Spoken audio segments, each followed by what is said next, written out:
been in the business since, for 28 years. I've been stabbed in the hand. I've been hit with Nokia cell phones in the head. You're going to see a little video here in a little bit where I just served a paper to a guy last week, and he decided he wanted to ball it up and throw it at me. So I just went and taped it back on his door, and I got it all on video. So anyway, some of the little things that we're going to start with. And now we're pleased to bring you our feature presentation. Being prepared for the unexpected and getting what you go after. A lot of my gadgets that you'll see here is stuff that I carry in my truck with me. We're actually going to go out and look at it afterwards, right before lunch. But having the ideas, having the toys, the tricks, the pretext objects to do what you need to do to get your job done. This is my agency. I specialize in criminal defense work. Been doing it 28 years, like I said, and I love James Bond, can you tell? Things you need for a successful serve. You need to know what type of service that you're doing. A lot of times people don't realize exactly what they're going out to do or what possible obstacles they're going to run into. You need to know what you're doing. You also need to know who you're serving. My name is Stacy. I got a girl's name. I have served men with girls' names named Kim, Dane, Lane. I mean, these are all different names that you need to know who you're dealing with. Is it a male or a female? My name is Stacy. You show up, serve Stacy. I'm going to tell you no, because you're looking for a girl, unless you know who you're looking for. Questions you need to really ask yourself when you go out to do a service is, is this going to be an easy serve? Everybody wants to think that the person that you go to serve is going to be there, they're going to take the paper, and not going to give you any problems or hassle. If it is a hassle, what are you going to do and how are you going to go about doing it? You need to be prepared for that. Things that I say is a must.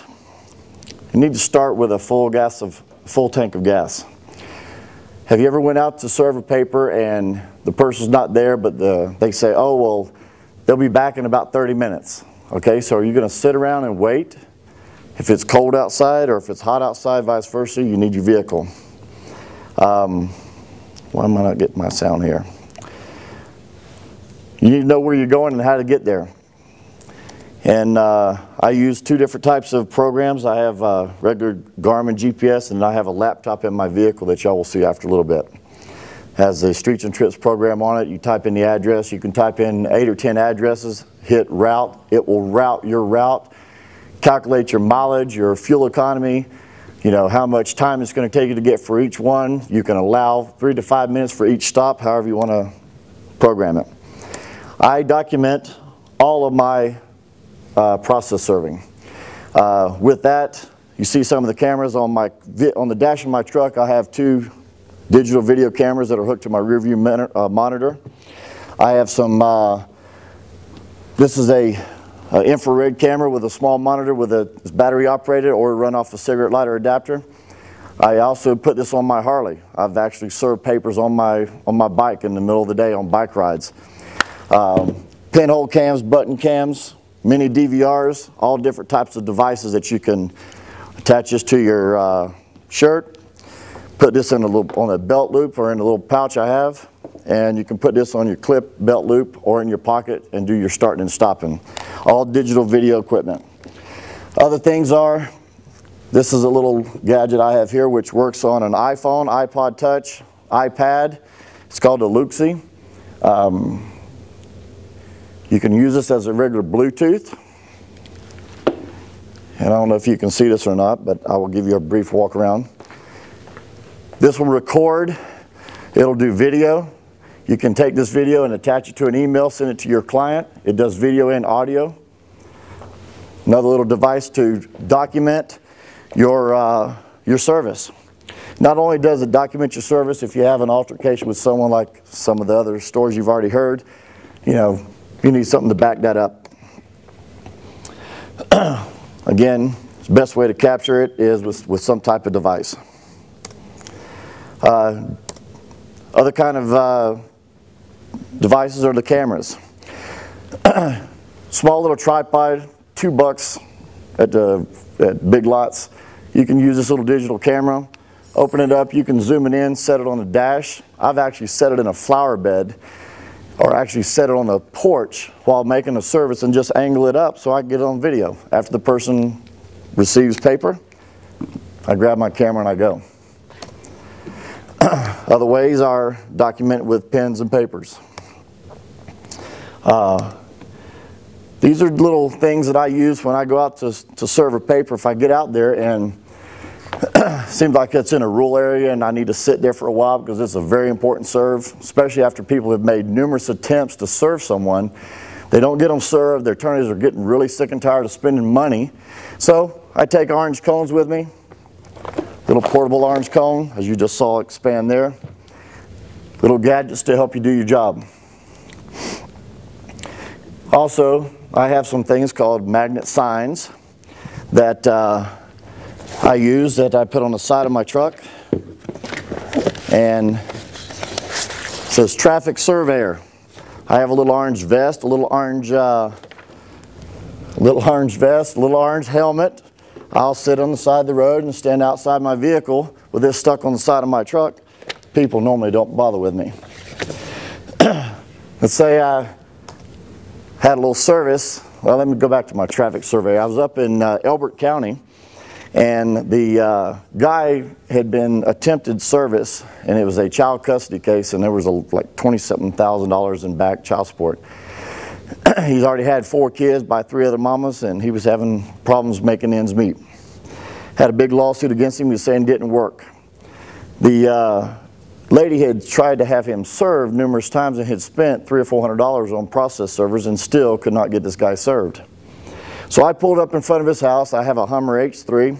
I threw out the orange cones. I had my little iPad. I'm sitting there playing checkers like this, leaning up against the front of my truck. Had a traffic surveyor sign on there. Had my measuring tape laying on the hood of my truck. And had my little orange vest on. I was looking real like I was a construction worker, okay? Sat there playing checkers and had the paper stuck in my back pocket. Next thing I know, the guy drives up in a white Cadillac Escalade that he had just purchased. And I had the paper tag number, but I was not able, nobody else was able to get him served. Sat in front of his driveway. He pulls up and he had to just barely squeeze into his driveway. So he pulls in the garage, and I had my camera on the dash videotaping this. He walks back out. Before I had a chance to walk up, he walked back out to me. He said, "Hey, bro, what's going on?" I said, "Not much, just doing some traffic, monitoring the traffic here." He says, I said, "Is your name so-and-so?" He says, "Yeah." I said, "You're officially served." Called me everything under the sun, but I got my paper served. Another story, I had the courier service magnet signs. Let it fall. Courier service, these run around $75 for a pair of them.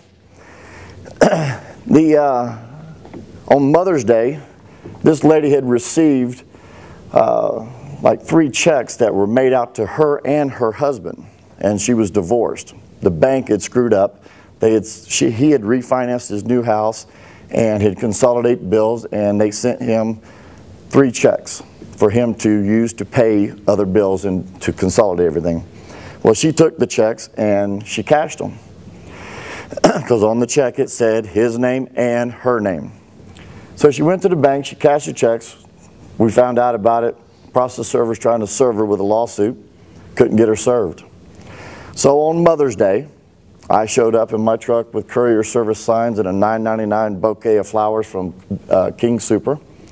And walked up and she was all, "Wow, flowers for me?" I said, "Happy Mother's Day."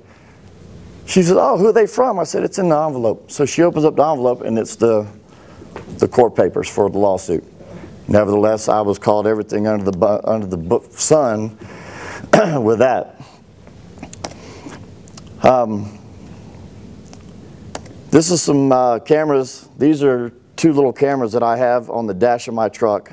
I bought a magnet or a sandbag made for a Garmin GPS unit, and I made a little aluminum bracket, mounted 2 of the Sony DSX-44s that'll hold up a 32 gig SD card. plus it has 4 gig of internal memory. And that's what I use. I try to zoom in, try to get as much of the front door of the resident or the building, office building, wherever I have to go if I can't. I use that when I'm going to the door. If I have to go inside the office building, I use one of the other gadgets. This is the other little object I showed you, the little mini DVR, built-in infrared. It's got about a 25 or 30 foot distance, so if you're following somebody at night, you can pick up a tag number, also with the headlights. Helps make the job a little bit easier. Another good reason for videotaping your service is a lot of time your clients do not know who the person is that you're serving. They do not know what they look like, especially if you're doing a workers' comp case and you're having to serve them with to appear in court or to produce medical records. You don't know who that person is. This way, you get it documented. I can pull still shots off the video, and it allows you to, see exactly who the person is, and it makes your job easier. This next little item is little covert glasses. Now you say, these little glasses have little video cameras built into them. Also have earplugs if you want to listen to what you're doing. The biggest thing about this is you can put this in your pocket, run the cables down your back, plug it into any digital video camera. And the biggest thing about this is I was at at Salt Lake City Airport, and there was a guy flying in from Houston, Texas, and his whole thing was he was very, very alert. He was always thinking everybody was looking at him, everybody was watching him, everybody was trying to cause him problems or to confront him about something. So I sat on the park bench, and I had these glasses on. I look kind of goofy wearing them, but I'm going to show you here. I had these little goofy things on, and I'm watching. I had this camera pointing at an angle down this way, and he's coming out, and I'm watching his every move, all right? Now, the whole time I'm kind of looking around this way, and he's still tooling around out here. Well, my job was to see who he meets. And the whole object of who he meets was the actual co-defendant that had already been served, not by me, but by someone else, one of my partners. So I was able to watch this guy to see if this guy picked him up. Well, he was. Well, before they pulled out, I had my partner pull up in front of their car so they couldn't pull off. Well, this guy that I was looking for smoked. So he's got his hands run out the window with a cigarette. So I grabbed my stuff. I walked down and I reached in. I said, I always carry envelopes with me. I walked in, I said, so-and-so. He says, yeah. I said, you're officially served. They had been trying to serve him for probably 6 months. We've been back to the court 4 or 5 times to get the time. The dates changed, the dates changed, the date changed. Finally, was able to get it done. Audio recorders. I know a lot of people say, oh, you're not supposed to record conversation without people knowing it. Well, I'm one of these people that believes in the fact that what you do with the information you gather is for your purposes. Now I know someone's going to dislike this little phrase, but I said it to Ruth earlier. It's only illegal if you get caught. So with that being said, you have to be particular about what you do and how you go about doing it. This is a little pinhole mini DVD or DVR recorder I was telling you about. Biggest thing about your return of service. You need to document how you did it, what you had to do, all your aggravation that you had to go through, because it covers your behind in a couple of ways. One, if it's a hard serve like you've seen in that little video, when I took that to my client last Thursday, on the video with the music naturally, when I took it to him on a DVD player, or DVD, because I was able to go ahead, I don't know if anybody has seen these little gadgets, little DVD recorders. You can take it right off the camera, put an SD card, a micro SD card, a Sony Duo card, USB, or come right off of the RCA plugs and plug it right into the side of the device, and you can burn a DVD right then and there. I took it to my client. My client called the emergency hearing because this was about a $60,000 lawsuit that I just served him. And because of him refusing service, he was arrested 2 days ago. because of this is just leading to a lot of things that he had going on that was against him, and he was arrested 2 days ago.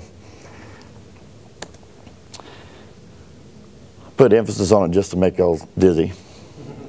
So, I have any questions? Yes, ma'am. I'll come right out and ask. So how is having the traffic surveyor or any of that not considered a misrepresentation of who you are? Well, first off, I'm a process server. Let me ask you this. What are the... What makes me using these devices, these signs, misrepresent myself? Okay? Right now, there's no license in the state of Colorado for a process server, right? Correct. All you have to do is be 18 years of age, free of felony, and not a party to the action. Is that correct? No. No. You don't have to be a felony. Huh? You don't have to be a felony. Okay, I'm still living on Florida law. Okay. Well, there you go. But Okay. But see, out here, you're not, no one, anybody can go serve a paper. So what's this a harm? If I get the job done, it's misrepresented. Well, the courier's selling, not necessarily, but the traffic surveyor or the flower why? I can sit in a neighborhood. is because, but having a sign saying you're a traffic surveyor would represent that you're a traffic surveyor. And if you serve somebody under the misunderstanding that you're a traffic surveyor, Anyone can sit there and survey traffic, right? You can sit in your car and survey traffic. You can sit and say you're a satellite repairman. I use a pretext, right? I use a pretext when I'm doing undercover surveillance that because of my truck and the cameras and all that I'm a satellite surveyor. okay. It just can't be a government entity. That's right. Right, you can't. There's not a name, there's not a phone number. I'm not misleading anybody to say, but I can do whatever I need to do to sit in the area. Now, can I walk into a construction site and say, hey, I'm a traffic surveyor? No. Because one, I'm not represented by any company. Two, you got to have special permits to go onto any kind of construction site. I'm talking about sitting on Joe Public Street. Who? Yes, ma'am? I thought you wanted to say something. You? No, I didn't say something. Oh, okay. I'm sorry. Well. Here's somebody who wants it. Yes. State of Colorado, you can record without, I can record you, a private conversation without you knowing it. That's only a large store. It's 140. It's one party. That is correct. The big thing about that is if you tell your client that you recorded it, that's now considered work product. Okay? Now you're getting into a whole different line. Now, if you don't tell anybody and you record my conversation that you and I have out in the parking lot and you use that information to do whatever you need to do to get the job done, that's just like looking on the internet, running a background check or running an address or running a phone number or a tag number, whatever the case may be. You're using it for your benefit. But once you tell an attorney that you have a recording of that process being served, that is work product. When I do a video, that's work product. It's also subject to discovery. I'm sorry? Subject to discovery. That is correct. That is correct. Any more questions? But I was going to tell you something. You know, when you serve that guy, he balled up the paper and threw it. You're not obligated to. Oh, I'm not obligated for nothing. You have to serve But what I did was after he refused the service and threw it out, one, he acknowledged who he was. Right. He told me his name. I handed the paper to him. I said, have a good day. I turned around and walked off. Right. He made a conscious decision to ball that paper up and throw it at me. Now that's a form of refusal of service. So that's why I went over there and I unfolded the paper, walked back. I carry a little thing of Scotch tape in my pocket every door I walk up to. Walk back up to the door and taped it to the door, all on video. Yes, sir. Like that one, did you have audio as well, or you just pull up your search, you keep track of that, or just every dash cam? No, sir, I didn't have audio.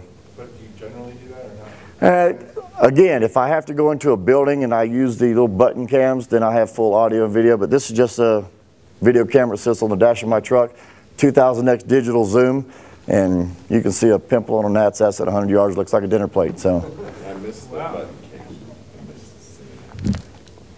this is a little pin cam. This is a button cam. This is a little pin cam, which is another device. It works off a USB, and the pin does work.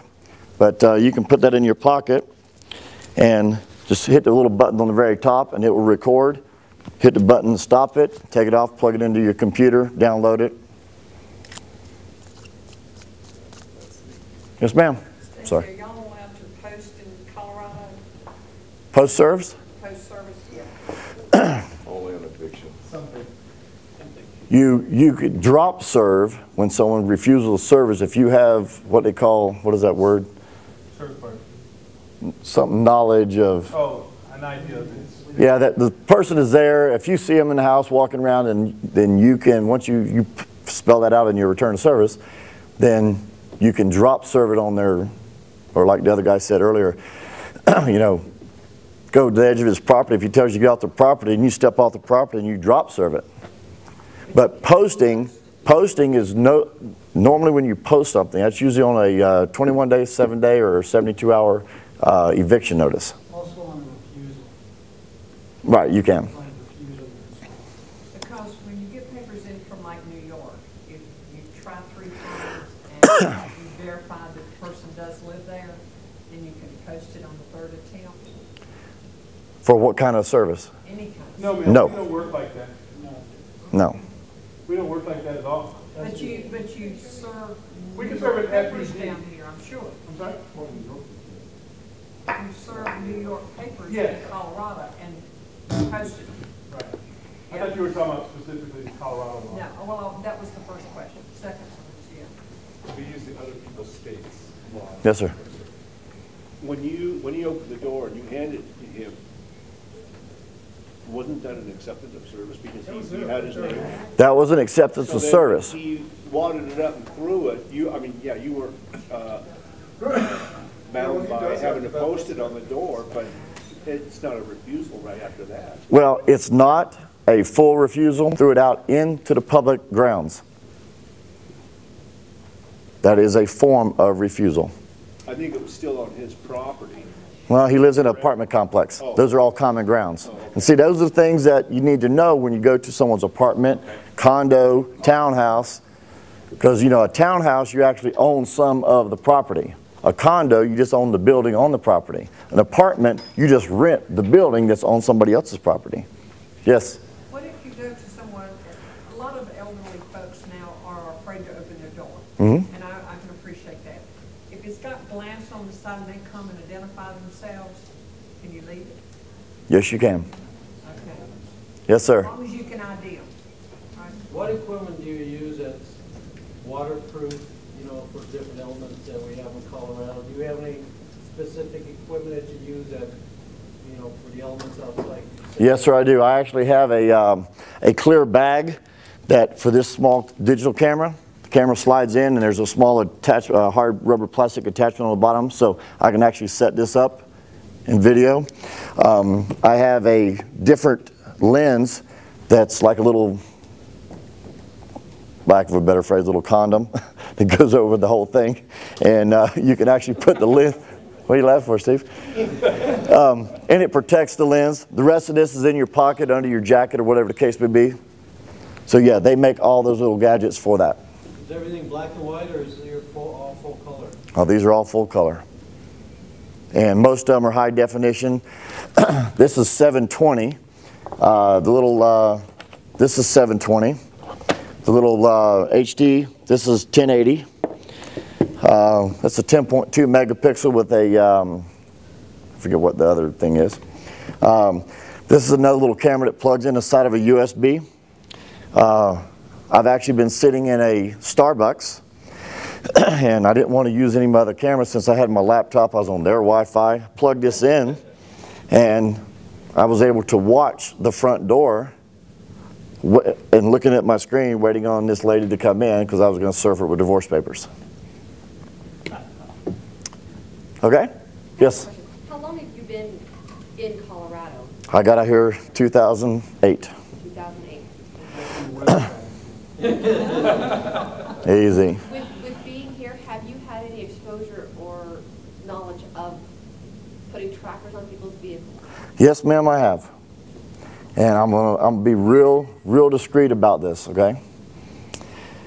If your clients, if both parties' names are on the vehicle, that's marital property. You have a right to know where that device or that property is at all times. I have a small things here. This is called, this is the little magnet case for it. And it's called iTrail. Little bitty device. This is a waterproof case, little waterproof box. We were talking about it earlier outside. To keep me from getting in trouble and having to, like this guy, this investigator up in Greeley did, he put a tracking device on this lady's vehicle. She was already divorced, and she caught this guy putting it on her car. Called the cops, they arrested him. He said, oh, well, my client hired me to do it. Well, his name was not on that vehicle. He got himself in a world of you know what. So what I would typically do, and I was explaining to the ladies outside, let's say you hire me to put this on your wife's car, and you tell me she drives a 2008 Hyundai Elantra, okay? So what I do is I go down to the used car lot. I find a 2008 used Honda Elantra. I find where this best fits that you can install it yourself.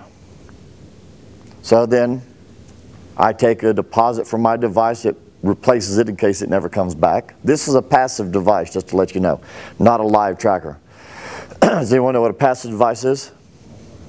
Passive device means you put it on the vehicle, you let the vehicle drive around. When the vehicle comes back, you take this off, and then you download it to your computer, and then you see this little car driving all over this map. And it's attached to Google Maps, Google Earth Maps.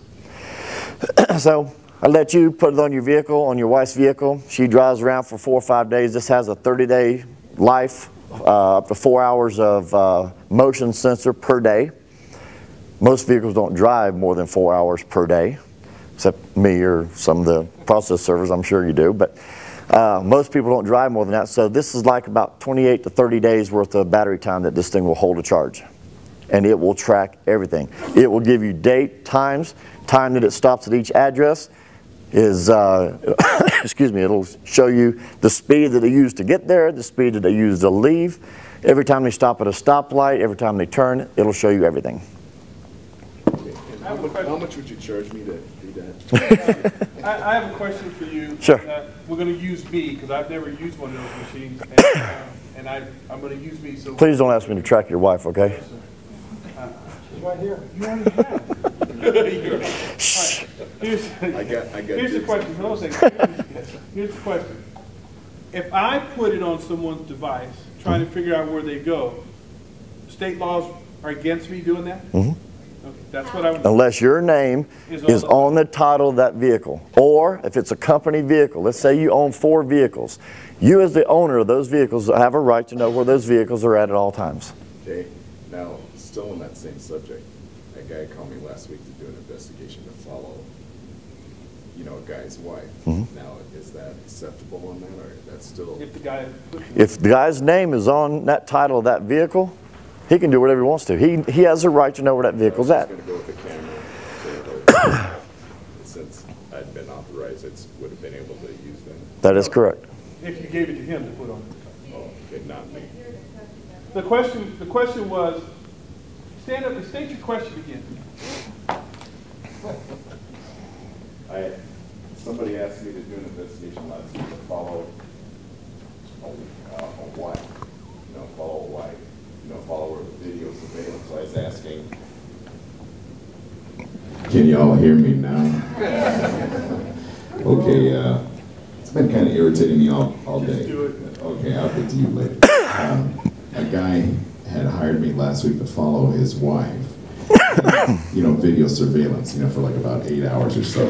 So I wondered if I could use one of these tracking devices like that. But he said no, that only the husband can use that, Tracy? He has to Stacy? be, he has to be registered on that vehicle. He has to be registered on the vehicle, but he can do it, but I couldn't, right?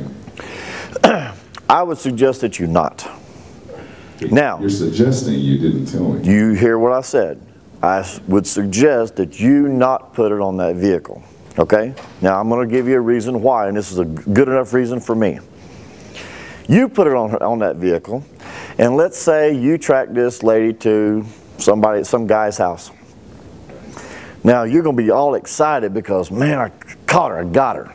You're going to call your client up, and you're going to tell your client.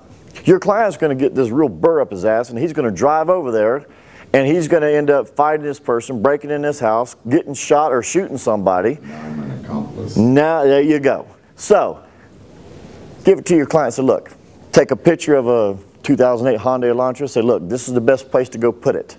Then go put it there. Leave it there for a few days.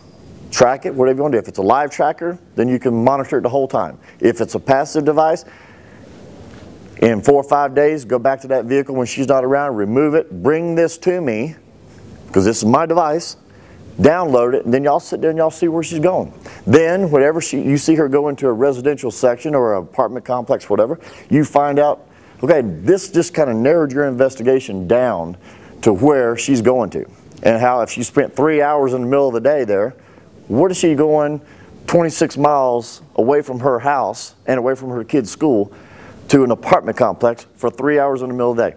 Now you have evidence of where she's going. So what do? You go sit up in that area.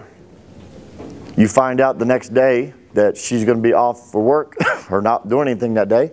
You go sit at that area, at that apartment complex, and you wait for her to show up. Then you try to figure out which apartment she goes into.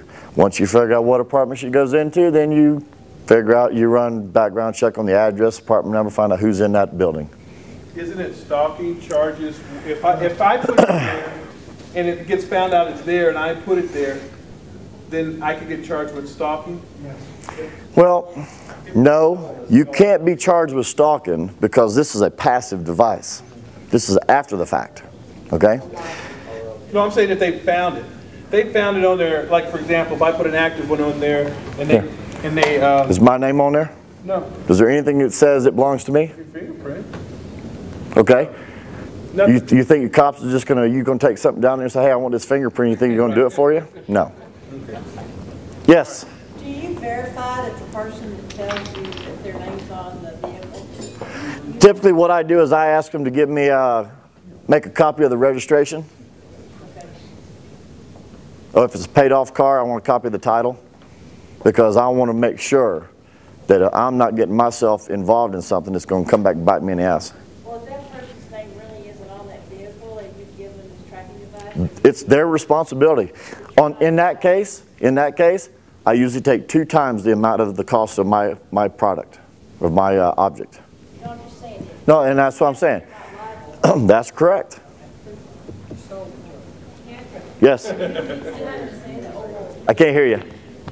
Can't you tell the cops or somebody that, hey, this so-and-so gave it to me? He can tell them all he wants to.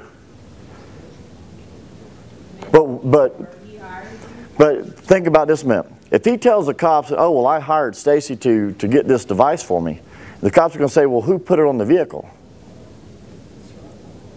I can buy anything. I can lease it to anybody. I can sell you anything. If I don't physically put it on that vehicle, I can go look at all the 2008 Hyundai Elantras I want to, figure out the best place to put it. I have not committed a crime. I have not broken any laws. Yes? Yeah, with GPS, you've got to be really careful. You will go to prison if you use it the wrong way. This is correct. You have to worry about state, not only federal, but state, and now there's local ones about it. So if you start using that, you better know the law, because you can go to prison for